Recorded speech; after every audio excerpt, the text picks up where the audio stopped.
Peter brought something to our attention.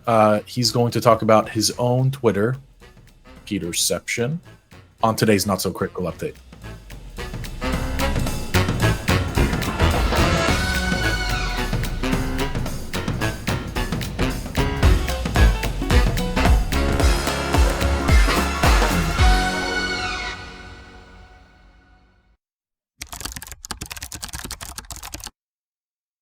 There was something posted the other day, which was from a teacher who works at a school, where they said, seems like we're going to be made to use this e-Hallpass, which is a system that tracks students' attendance in the toilets or the loos or restrooms.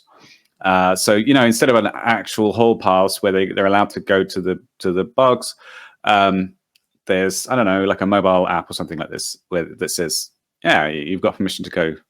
To leave, to be in the hall.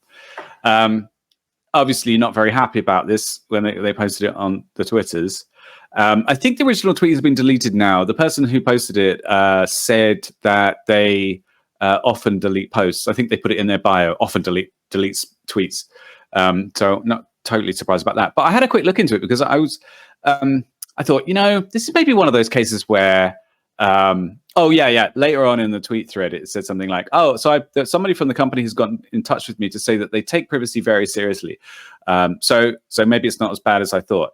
Those three, we take privacy very seriously. Those 5 words are like a red flag as far as I'm concerned. They simultaneously mean absolutely nothing. They have zero content and meaning. But on the other hand, they're also a strong indicator that they do not take privacy very seriously at all and are hiding something. So I had a quick look into the app, or at least the Android version of it. First of all, looking at the manifest, which is the list of files and services and things that go on in the application, this is for the Android APK.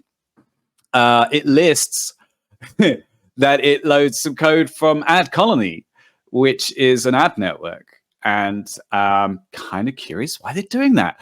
Probably the most likely explanation is that it's used for tracking purposes, but it might be to see how effective their ads are, or I don't know what. But the fact that code's in there is not good. I was honestly expecting to find the. They maybe Facebook just use SDK, like a. Sorry. No, sorry. Go on. Maybe they just use like a toolkit for app development, and that's just part of the toolkit, or something. Maybe, potentially, who knows? Yeah, it's what's happened in a lot of apps is that they include like they want to do Facebook single sign-on, so they put the Facebook SDK on it, and then they inadvertently include the Facebook pixel, the tracking pixel, whatever. It's often not maliciously intended, but it's sloppy coding, and for an edtech app, it's unforgivable, really, because these are minors, these are students going to the bathroom, and you're tracking them. Yeah, which is. I haven't even got onto the dystopian nightmare aspect of this yet, but so the other thing I found was that I checked out the privacy policy of this company, and interestingly they have 2 different privacy policies for the website and for the apps. And I assume it's for the apps. Yeah, it is. It says at the top of the policy. So the one for the apps says that. It starts off with a bold statement about being part of an organization that cares about privacy and Student Privacy Council or something like this. And then goes on to say that we only share, it's one of those sort of weasel word things where they say we only share data with third parties when it's companies or services that are supporting the product, which you can rewrite to we share data with third parties. And it's still has the same meaning.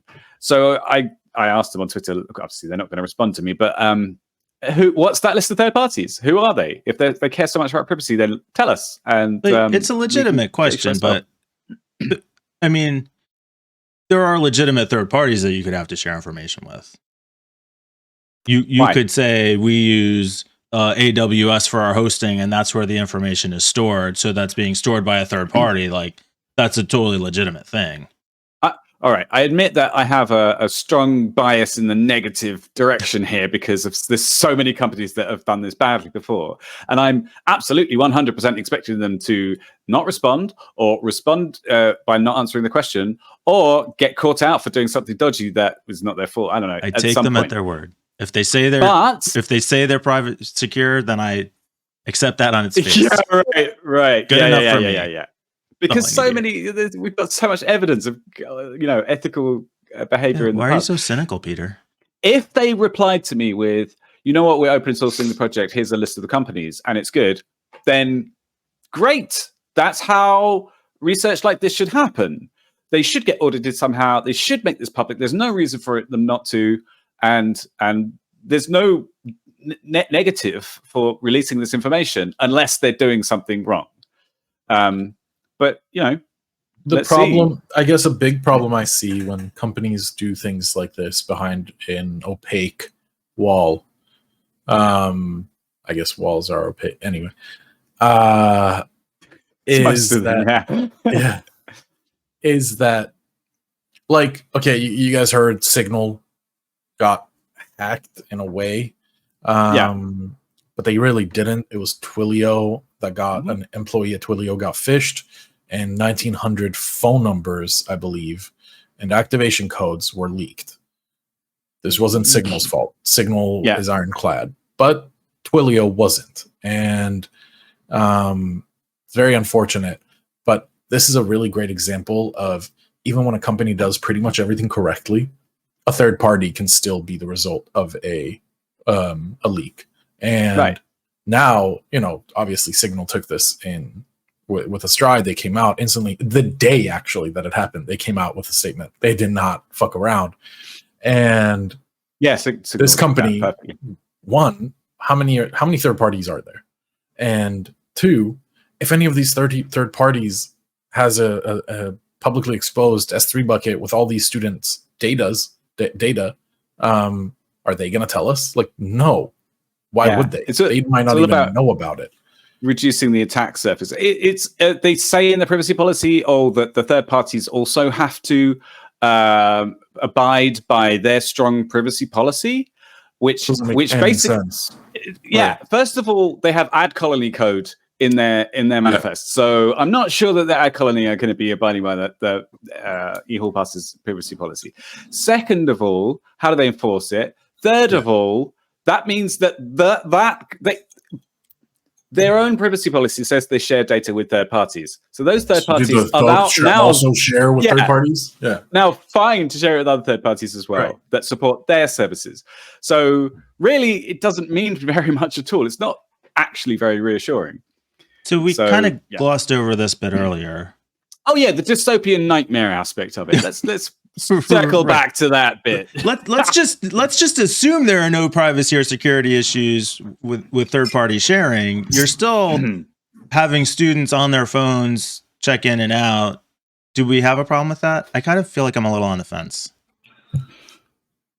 I'm just seeing mana from Marshall Brain. It's just, this is like another tiny inchling step towards control.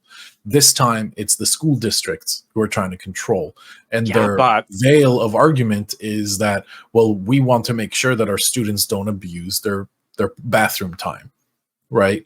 So what do? You attach air tags to them. That's what you're fucking doing. You're literally attaching air tags to them and monitoring how long they're in the bathroom for and how much or how many times a day they go to the bathroom. So if I have a medical issue, I have to fucking go to you and justify to you why I need to use the bathroom more than the average student. Like, okay, but this is sickening. You're a proponent of the Australia project in Mana, right? Which has no privacy. Hi, Marshall, if you're watching.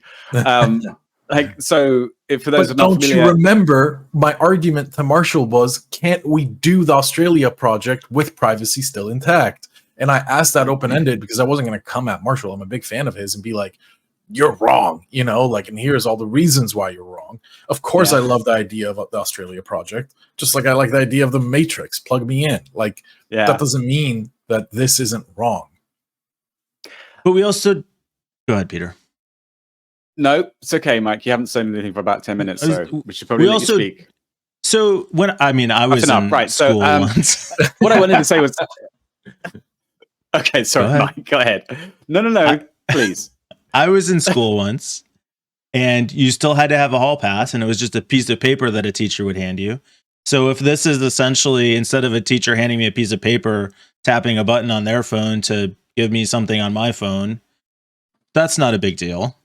Yeah, except it never is just that, is it? Once you have that layer of monitoring, then it gets abused almost immediately. And then the data storage gets hacked, and then it gets released, and then there's people getting their, one of the comments in the Twitter thread that existed was the first thing that they thought of was kids having their abortions or their menstrual cycles tracked by their visits to the toilet. Like, probably that's going to happen. I mean, if the data set ever got out there are valid reasons for it. That one of the reasons that was given was to avoid having two problematic students in the hall at the same time, which is that's a kind of a good side effect. It's just, do the benefits outweigh the thing? I think is that a product like this could be done in a proper way, in a good way. It could be made so that data is automatically deleted after a certain time period. It can be made so that most of the data that is probably being kept isn't kept at all. You don't need to know. It could be student IDs that are actually on the e-Hallpass system. It could be there's no data kept at all, and it's just something that is valid in front of you. When you can only see who's in the hall at that period of time. There's ways to do it, and I almost guarantee that they haven't designed it like that. You could design it as a to-a-face system that you have 5 minutes from that phone, teacher phone to student phone scan to enter the bathroom. However, one thing I realized, sorry, Mike, I want to get this out, is the people who are making these decisions and approving this in their budgets, these are, superintendents, these are very, very like high up there, potentially even like statewide, what am I trying to say? Like officials. Thank you. That's the word. And we're going to talk about this in another episode, but they are not the ones who know what questions to ask. These are technologically speaking, toddlers. They don't know what a privacy policy is. They don't know what a terms of service is. They don't know what a third-party data sharer is. Yeah, right? That's so true. Or what is AdColony? Should we even give a shit if that's in there? They ask. And this is the problem. Would they ever vet these things at all? No, definitely not. Of course not. They're so under budget that they have an IT guy who's been there for 30 years who's still recommending Windows Server 2008 or something, or 2003 or whatever. Like, this isn't something that is vetted or thought about or considered when they stamp their approval of let's spend $2 million overhauling our entire district. That's the problem. Yeah. And somewhat to that point, what I was going to say is, and this is a huge topic, I'm sure, but within the ecosystem of educational software, where could this even fit in terms of privacy violations? I mean, for all we know, this is like the least of the problems we could be facing. Yeah, true.